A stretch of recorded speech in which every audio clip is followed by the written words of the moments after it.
Hey, I want to welcome our viewers, Kennesaw Happenings Podcast.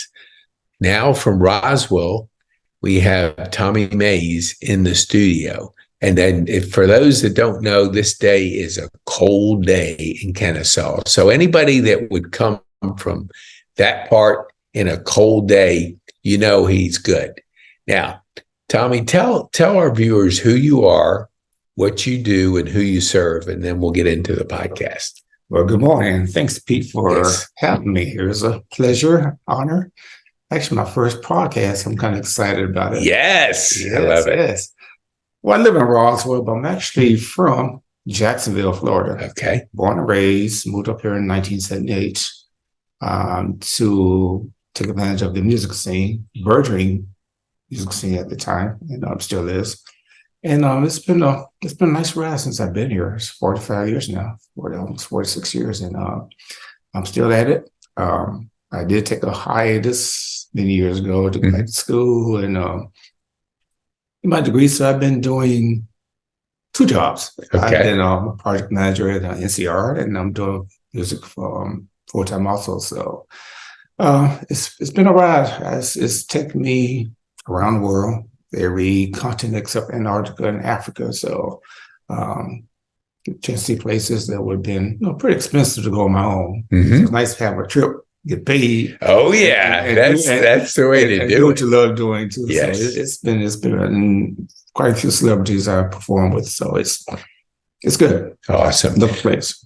Just for our viewers, I had a chance. I ran into Tommy at the Manor at Barrett, and it was a grand opening, kind of like a open house that they're opening up.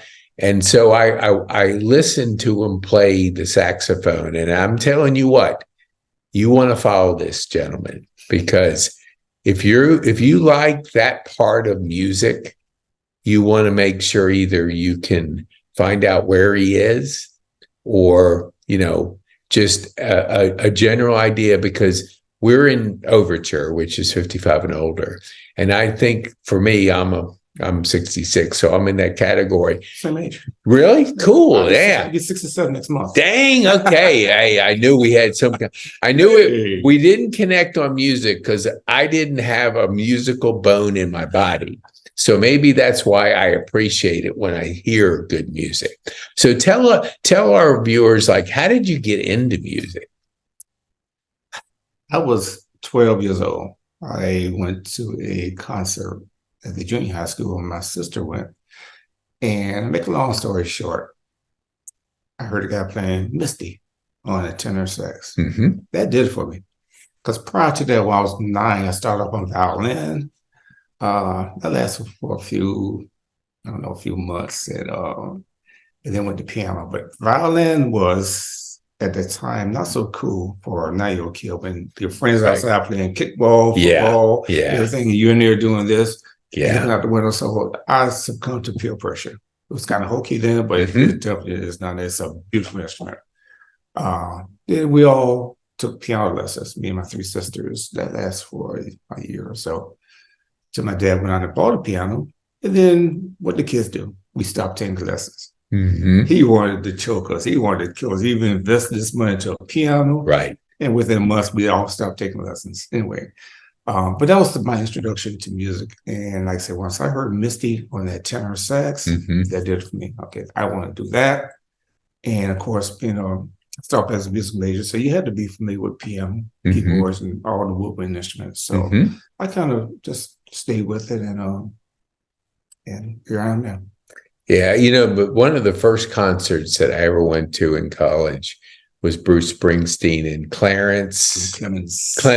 Yes. Oh my golly, that guy rocked. The big man. Yes. Oh geez, that's when I kind of connected with that type of music, when I was just watching and listening to somebody that absolutely mastered his trade. And I ended up going to probably more concerts with Bruce Springsteen than any concert out there, just because I got connected to his music and I just loved hearing it. It was a sound, I feel. He wasn't the great technician on horn. He wasn't the greatest, but he had that distinctive sound. Yes. He had just what that band needed. Yes. And that's the key.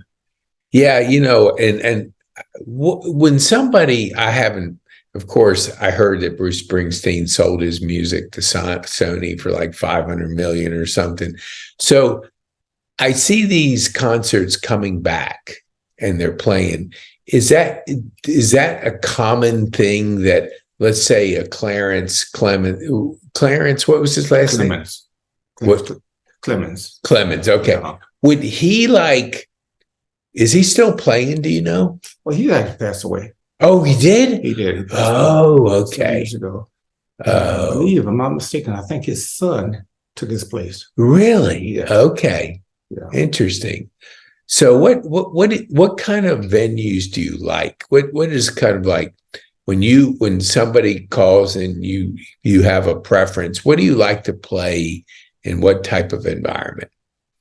Well, when I do my shows, um, small, intimate venues are really nice because you can really connect with people. You got eye contact, Hmm. you have to overplay, and they're really appreciative. They're paying attention. I've worked with a lot of recording artists also, and we've done like large venues. And it's all at that point. It's about the money, really. Right. It's about the show. But once again, I'm just at that point. I am just a backing artist. I'm supporting the headliner. Because I work with people like I'm out tour with. I mean, OJs. I mean, we've done shows with BB King, Bobby Bland, Millie Hmm. Jackson, Archie Bell drills, Michael Wow. Henson. I mean, I can go on and on and on. Yeah. I've either toured and recorded with these people, or just toured with them. And so I've had the pleasure uh, and the fortune of being able to appreciate both the larger venues, the mid-sized venues, and the smaller, intimate venues, which primarily that's what I do. Hmm. I'm not a star. I'm just a musician. I just try to give it. At that point, I'm expressing me. I'm not Right. supporting anyone. This is me. This is my music. This is my interpretation of music. So Right. it's a good mixture of both, a combination. Yeah, that's good. What do you feel like, has the music industry changed in the last, say, 10 years? Has there been an evolution of anything that you could share with our viewers? It has kind of dumbed down. Is more with the younger people. It's more of a show of looks, of flash. Hmm. Personally, I don't see a whole lot of substance because the studios can get people in there who are, they have skills, but it may be somewhat limited, but it can tweak. You can auto tune, you can do this to a person's voice. They can make you sound like Barry White Hmm. or Pavarotti or Madonna, whatever. So and you see this when you go live. So I see a lot of the newer shows, the newer artists, when they're touring, when they're performing live, it's not really live. You're hearing sequence, you're hearing samplings, you're hearing Okay. everything but the pure voice. Right. No, 30 years ago, that didn't, that, you had to sing, you had to dance, and do both at the same time. Okay. So, but with the older artists, the Springsteens, Yep. even the Stones, those guys are still playing. Right. They are singing and they're playing. Okay, so that's what I appreciate as a pure musician. Hmm. Forget the gimmicks and tricks and all of that. I want to hear the voice. I want to hear the guitar. I want to hear the keys. I want to hear all that real, like I heard 40 years ago. And that's what they still give you. Wow. I agree with you. I see that and hear it explained in your eyes because being a musician, you see it. You're closer to obviously all this. What would you say, like, you mentioned that you traveled a lot in the music business and it was able to take you to different places.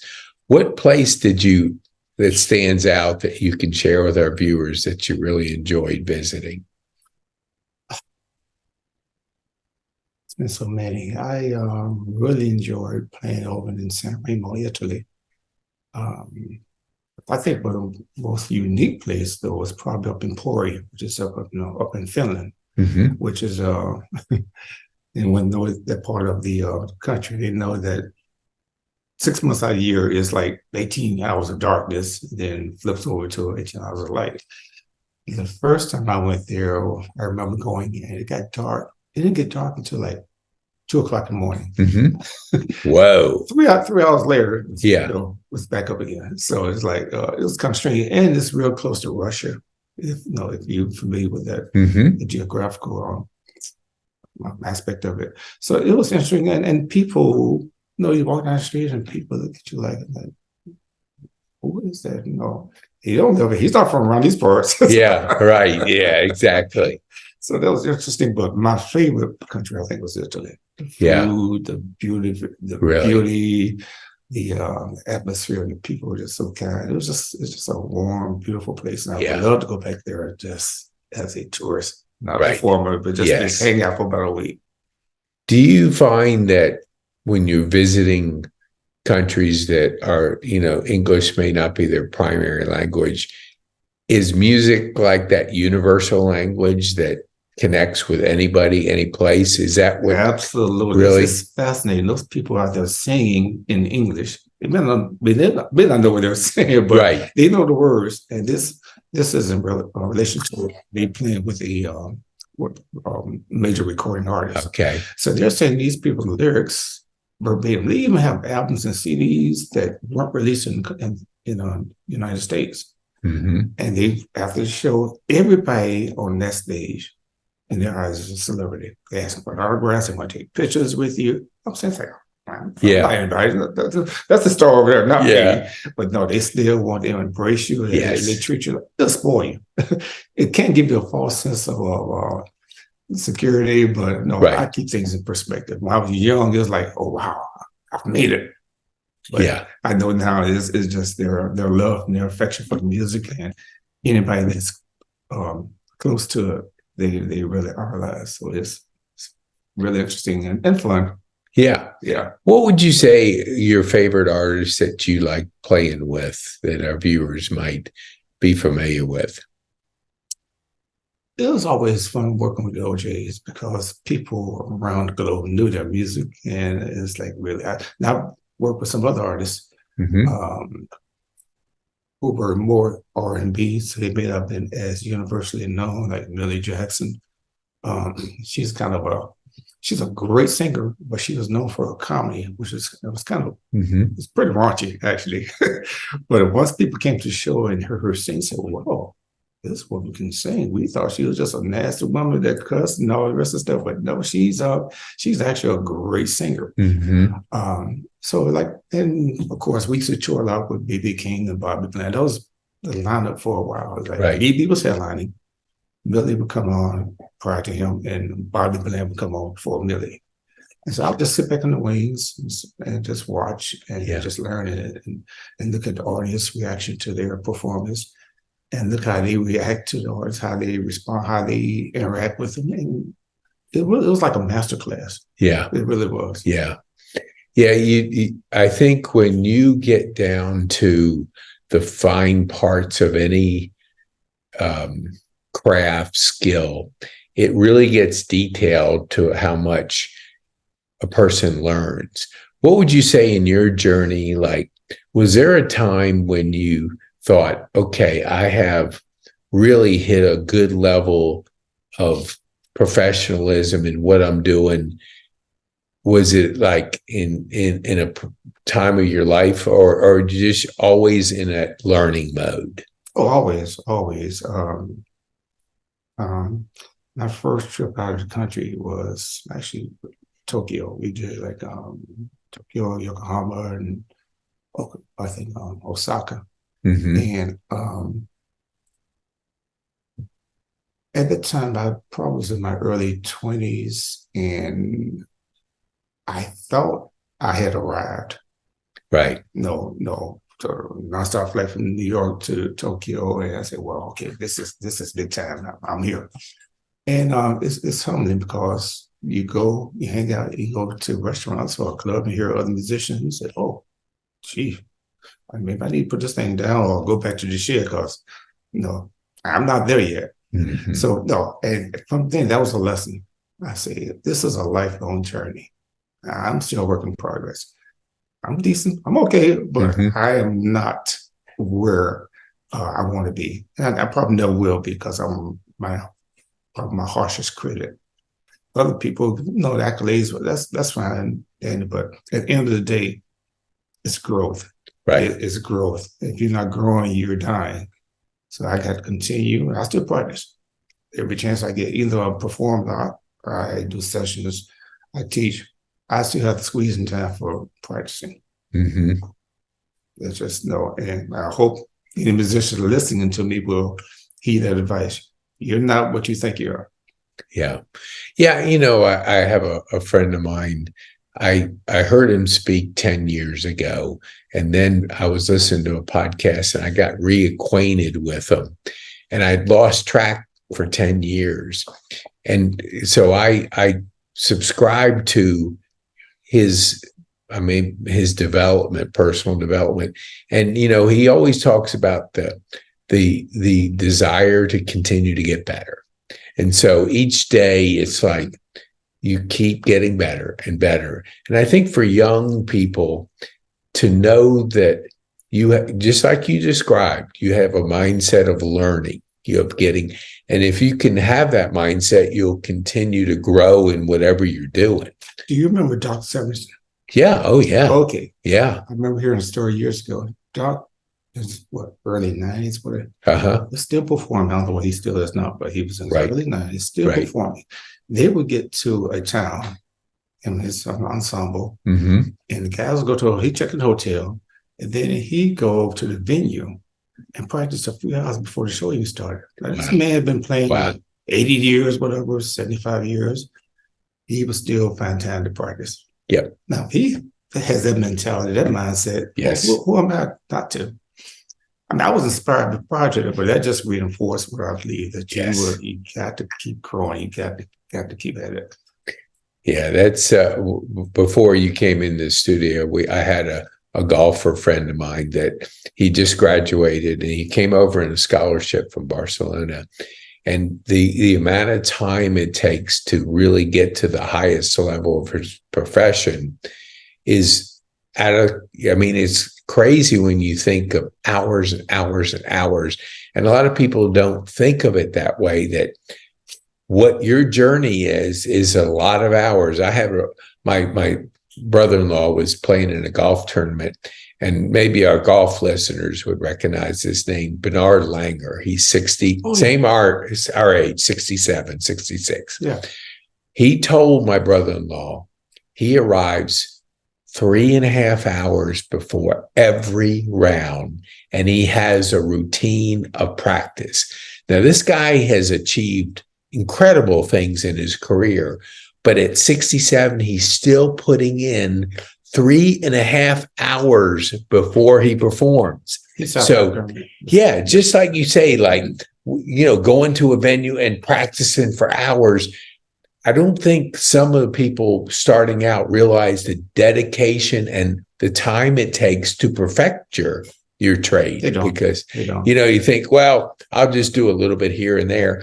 But to get to the level where you're traveling all over the United States and the world, you can't just put in 10 minutes here, 15 minutes there. You're putting in such amount of time to perfect your craft that if you don't, those doors don't open up. No, I'm not a prodigy. I never was. So I mean, there are kids who are amazing. No, they're 10 years old and playing 2 and 3 different instruments. Yeah. It just, that wasn't me. So I had to work harder, and I still have to work harder. I don't take it for granted. This is a blessing. It's a gift from God. It's been a real blessing, and I have to show my appreciation. Yeah. I have to acknowledge that this is bigger than me. Yes. This is God. Well, I was only at the Manor for, I don't know, 20 minutes or 15 minutes. And, I heard you play a little bit. Obviously, I did. When you are there a whole, session, you can really absorb it. So I want you to tell our viewers, like, how would they get a hold of you if they're interested in putting you in front of their restaurant, venue, group like that? How would they get a hold of you? You can call me. My number is 678-772-2005. Again, my name is Tommy Mays. You can email me at R as in Robert, S as in Sam, A as in Apple, X as in X-ray, G as in George, U as in Utah, Y as in yes, 56. So it's rsaxguy56 at gmail.com. Awesome. Also, you can reach me on Instagram and on Facebook, and I'll Awesome. provide you with more detail. Yeah. And for our viewers that are driving in the car, stay focused on the drive, and we'll put it in the show notes. So you can very easily just go to the show notes and you can comment. Or if you're like a lifestyle, like Chastity is here, you're a lifestyle coordinator for a facility and you want entertainment, I will say the short time that I listened to Tommy, you're going to want him to be in front of your group of people, because entertainment is so, music is just, it's like it speaks to the heart and soul of people. So there's nothing cooler, I think, than somebody that plays that sax in that environment. Absolutely. Yeah. So tell our viewers, like I always love, what would you want our viewers to take home from this podcast as we close down? That I am someone who is passionate about what I do. I will give you 110%. I'm a stickler for time. I'm a stickler for quality. Mm-hmm. You can't just show up and sound great, but your other things are lacking. Just to get into all the details, but Yeah. you need the total package. You need the appearance. You need the skills, of course. You need Yep. personality. You need professionalism, being on time, looking presentable, and personable. I think I can provide that. I provide most of that, if not all. I definitely am professional, and Yes. and, I and agree. I I agree with love you. jazz. Yes. But I realize that not everybody loves jazz or traditional jazz. So if you want a variety of music, whether it's pop, R&B, jazz, contemporary, and traditional, maybe some blues, check me out. Awesome. Give me a Well, call. I want to thank you, Tommy, for one, on a cold morning coming across town cold. to be with us in our studio. Thank you for taking the time to do that. Yes. And we will appreciate you. We'll have you back. We love to have you back I would love in to the do that. future, and just give us an update on how things are going, and allow our community to be able to know where they can, see you performing out there in the Definitely. Atlanta area and beyond. Check me Thank out. you. Thank you. You bet.